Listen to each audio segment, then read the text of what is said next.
Welcome to Church 180. We're glad that you've joined us. We hope that these weeks leading up to Christmas are going well for you, and all the hustle and bustle and all the lists and things you've got to do. We pray for peace for you. We pray that God is blessing you with renewed hope, and that you might have joy beyond what you've ever imagined as you celebrate the coming of Jesus.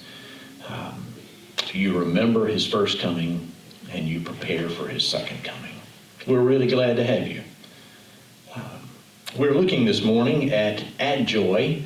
We'll get there eventually. It may not sound like a message on joy this morning, but following up on last week's message, Joe talked with us about hope, and I was reading commentaries as I was preparing for this message today, and one of the writers compared Isaiah 34 and 35, really what's written in these, one of the messages in them. So I invite you to turn there, Isaiah 35 in particular.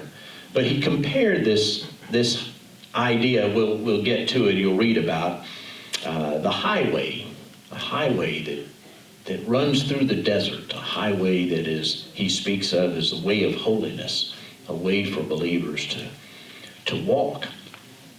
And he speaks of that highway in the interstate system and how it was for him years ago. He remembers before there was the interstate system, when you had to travel somewhere, you had to go by little two-lane roads, and that meant you were susceptible to slow cars or trucks entering, or farm equipment, depending on where you live, and deer and all sorts of other things. And how what today we might think of as, that just takes you a couple of hours. It could have taken you a day. It could have taken you a long, long time. And just thinking about that made me start thinking in my own experience of being on highways, and how thankful I am in places where I've lived where there was not a highway, and then they came through and expanded.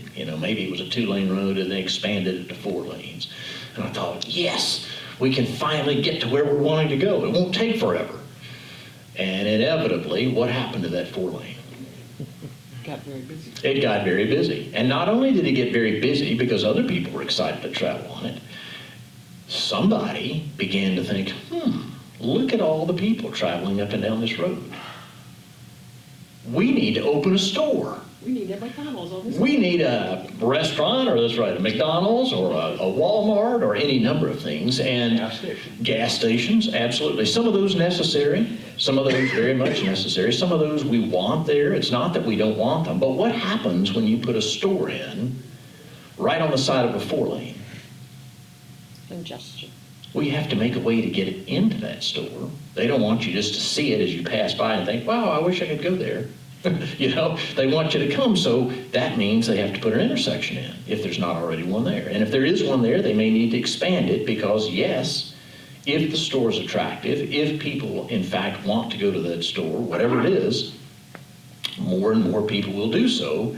And if you don't have a traffic light or an easy way to exit, you're going to back up on that 4-lane, and then you've defeated the whole purpose of having it, and so on. It made me think, even taking that one step farther, I don't know how many of you have driven in Atlanta, but there's a lovely, lovely set of interstates that collide in Atlanta, 20 and 75 and 85, and somewhere along the line, way back, someone decided, this is crazy, there's got to be a better way. We need to be able to get around to the different parts of Atlanta without having to go right through the middle. So they created 285, which was a brilliant idea, right in what I'm talking about this morning.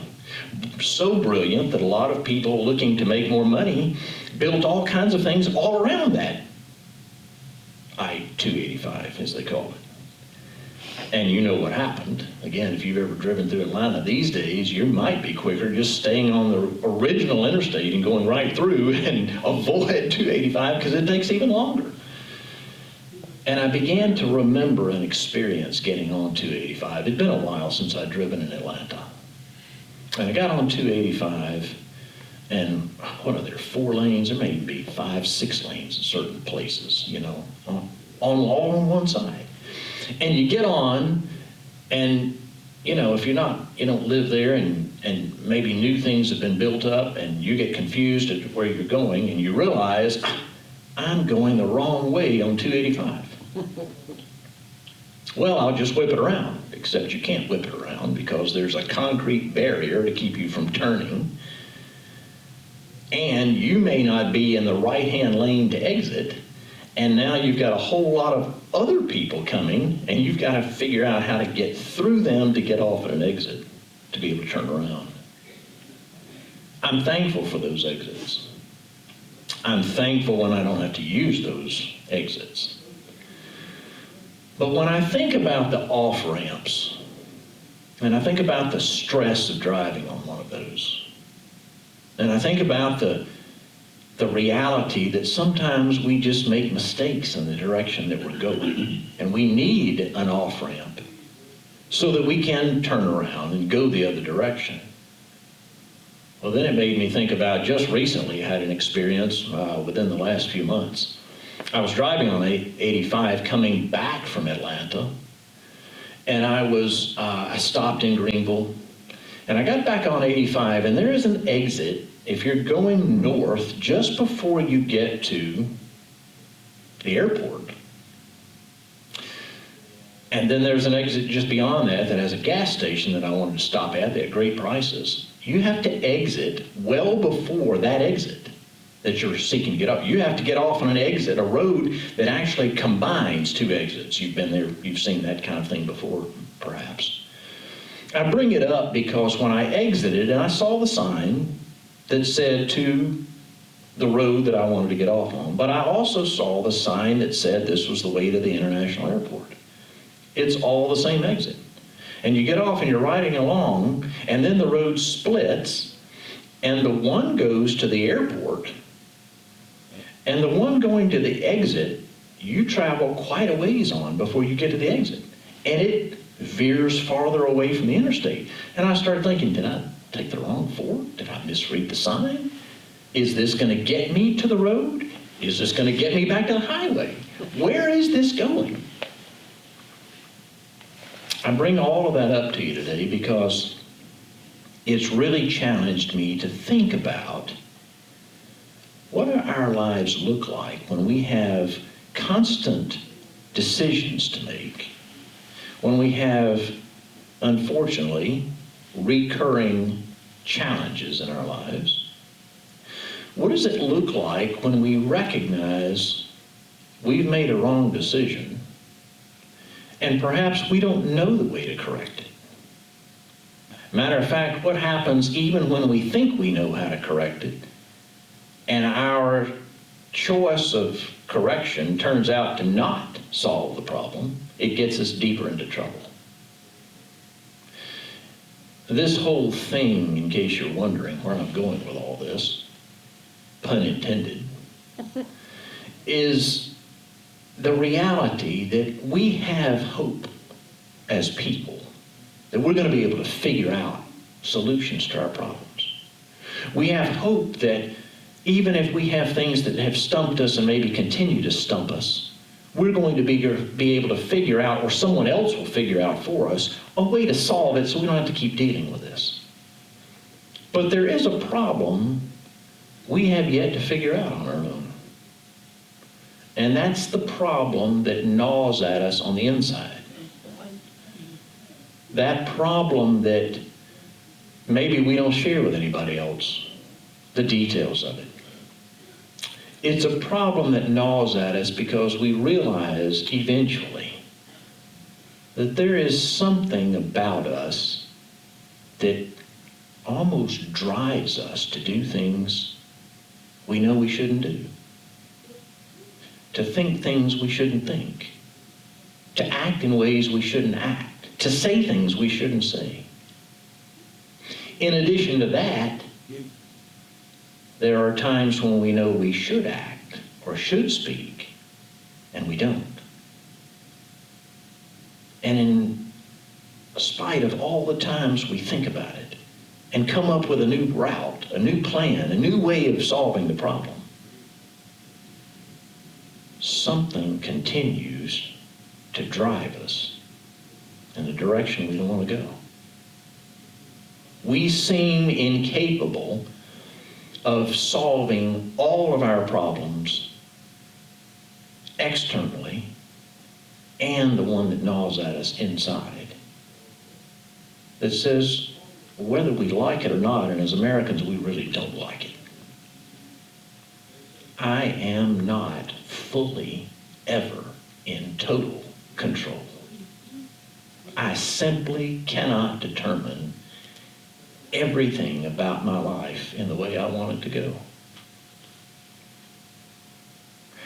I would imagine in biblical times, particularly concerning the people of God, the nation that became Israel, the people that became the nation of Israel, I would imagine over the years they knew something of this frustration. They knew something of the frustration because no matter when we look in the Old Testament, when we look in the history of the people, we can find example after example of people that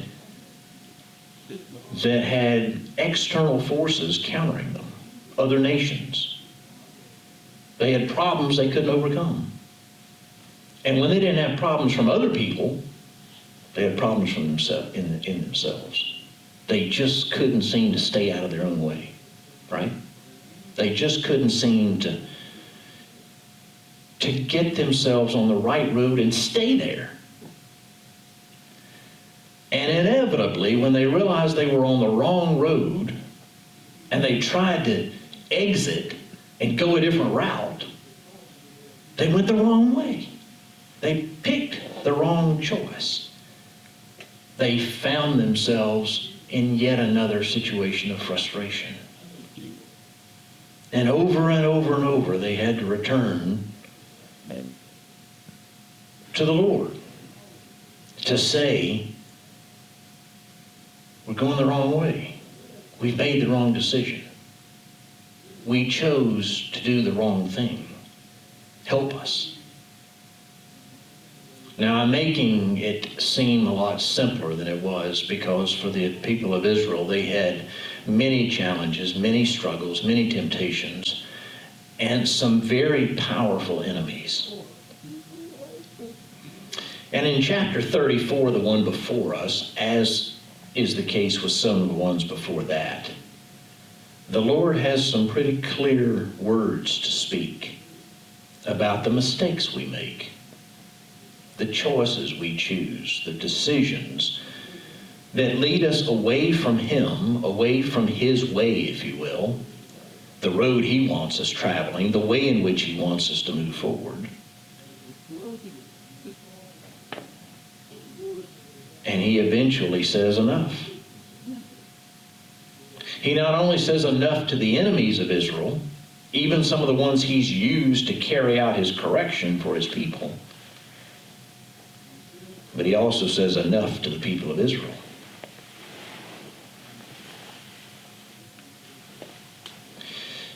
And they begin to realize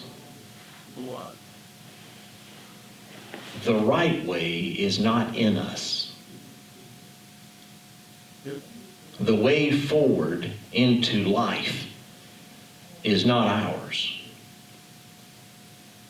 And so the prophets have told the people, and the people have heard and listened, that there would be correction, but eventually God would redeem them. It brings us to chapter 35. 35. The prophet Isaiah is telling the people there will be redemption. There will be a day when no matter how bad the circumstances, how hopeless the situation appears to be, even though they had the hope of being God's people, and God promising repeatedly to be good to them and bless them, they kept finding themselves in difficulties. They kept suffering from those bad decisions and bad choices and bad actions.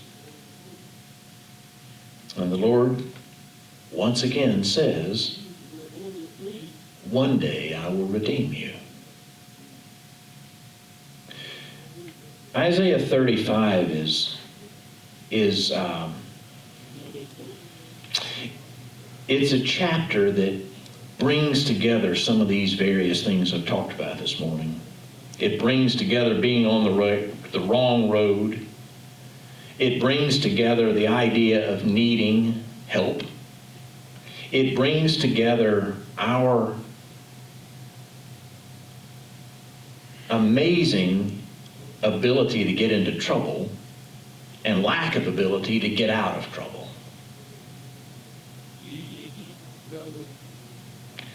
The words of Isaiah speak in the language of people who lived in an agrarian culture. And so the chapter starts, the desert and the parched land. Well, that's probably foreign to us today. Most of us don't live in a desert. Most of us don't live in a place where we speak of crocuses and wilderness and maybe we don't even speak of having feeble hands or unsteady knees. But these are the words that the prophet Isaiah used, speaking to a people who would understand them. If we listen and we take enough time to listen to what he's saying, I suspect we'll realize that he's speaking of their inability to solve their own problems. And he says in relief to them, verse 4, "Be strong, do not fear. Your God will come. He will come with vengeance, with divine retribution. He will come to save you." The idea that he will take care of the problems as they have come from the hands of their enemies. Then, verse 5, will the eyes of the blind be opened, and the ears of the deaf unstopped. Then will the lame leap like a deer, and the mute tongue shout for joy. He goes on to talk about, again in agrarian terms, how the wilderness would be overcome. How even streams would come in the desert. And he speaks of it as a highway. There would be a highway in the midst of all that. If you've lived in such a land, a highway would be greatly welcomed. Every metaphor has limits, and the one that I used of trying to take a 2-lane road to get somewhere far away, taking forever and having all the various things that can delay you along the way, relates only in this sense. We have an amazing way, we humans, of taking something that is good and has been designed to solve one problem and messing it up by the other things we want. Messing it up by our actions of continuing to keep our hands in it.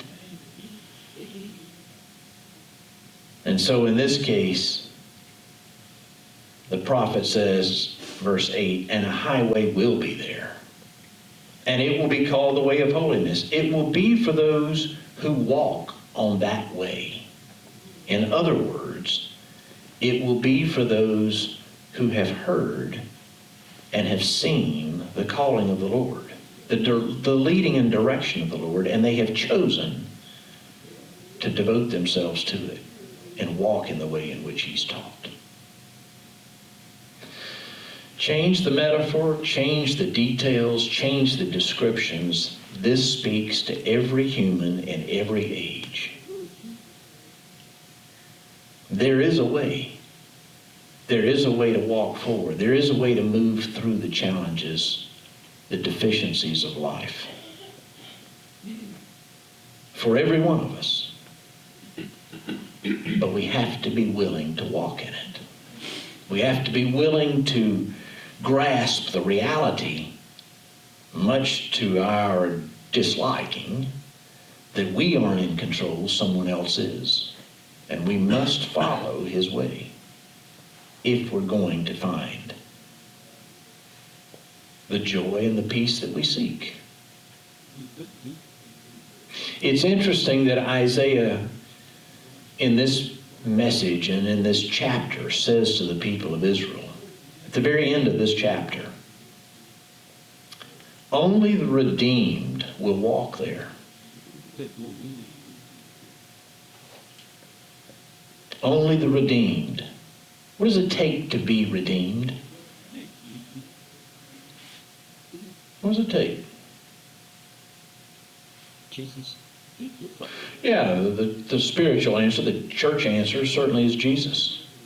If you just took it on plain human terms, whether you were speaking spiritually or not, to be redeemed requires an action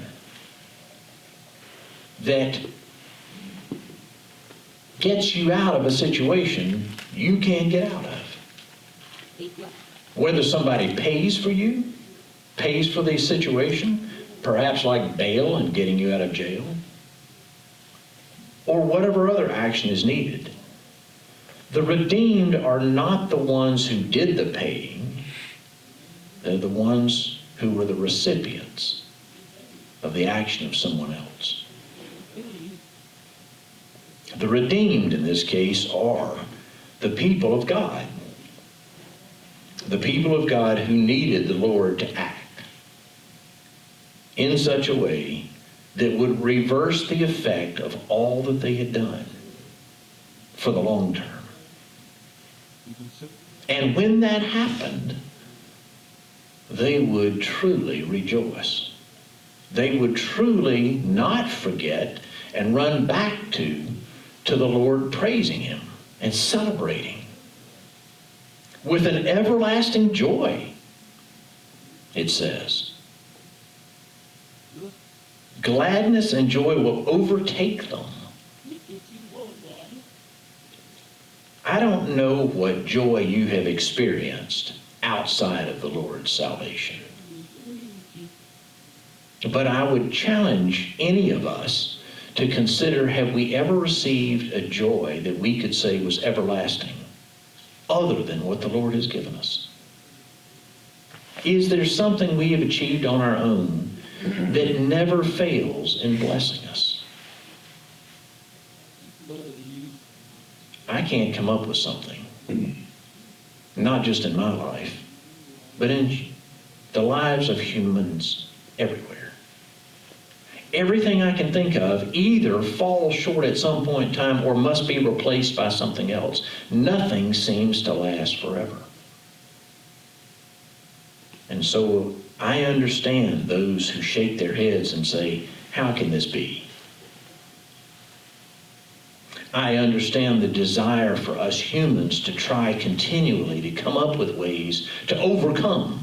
This may sound like a silly one to you, but this whole thing came to my mind again as I've been thinking about that in the last few days. I read an article, and I can't give you the details, but apparently we're really close, maybe even within the next year or two, to having some type of aerial vehicle that can be purchased and used on a residential level.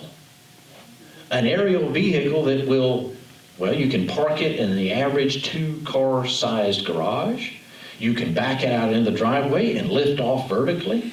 And you can come and go anywhere you want in the air. Supposedly, according to this article, that's actually going to be possible within the next few years. Now, granted, how accessible it will be to the average person, I doubt. Not initially. The point and how it relates to this message is that I thought, yeah, that's a great example. We recognize that no matter how much advancement we've made in our interstate system, our roadways, whatever we've done to help get from here to there by way of roads, there are limitations. So now we're going to come up with a way to go through the air, confident that that will relieve our transportation trouble. But as a student of history would tell us, as long as we humans are involved, eventually we'll find a way to mess it up. And we'll have to come up with something even better. My point is that even in the attempts we make to solve the problems we have, nothing is ever fully and finally sufficient. Isaiah would say to us from hundreds and hundreds and hundreds of years ago, friends, there is only one way that will solve all of your problems. There is only one way that is guaranteed to bring you everlasting joy, to make the hope that you seek permanent. The hope for good and not bad. The hope for resolution and not disagreement and anger. The way of healing. There is only one way. We celebrate that way in understanding that God had to take the initiative to come to us. That's part of what he's saying here. At the beginning of this chapter, he speaks of coming to us to save us. And at the end of the chapter, it speaks of us going to him to celebrate. As we prepare for Christmas, as we reflect on all the things that we still need, boiled down perhaps into just one thing, and that is for someone else to solve the problem we can't solve, and that problem is called ourselves, to get us out of our own way. That one is Jesus. Now, I said at the beginning that this message was a message on joy today. That's what we celebrate on this Sunday, the third Sunday of Advent, week and a half away from Christmas. That is joy, if you think about it. If you stop and contemplate the fact that God has given us a gift that will ultimately, eventually, and finally solve all of our human problems that come from the one human problem, and that is getting me out of the way. I confess to you that I suspect we still have a long way to go in living with everlasting joy. I think the invitation for us today, as we consider this particular chapter and the many other places in Scripture that speak of the joy that is possible for us, is to return to that one thing we struggle with so greatly. To trust someone else with the control of our lives. To allow someone else to speak into the deficiencies and problems we have. To allow someone else to guide and direct us, even when we can't see, even when we don't understand, even if it isn't what we think is needed. But as we begin to do so, as you and I begin to actually trust him and allow him to take the lead, and we get close enough, we spend enough time regularly so that we can hear him and we can see where he's leading. And we begin to see his active involvement in changing our lives, changing the circumstances, changing our interpretation of them, changing our ways. Then real joy begins to set in.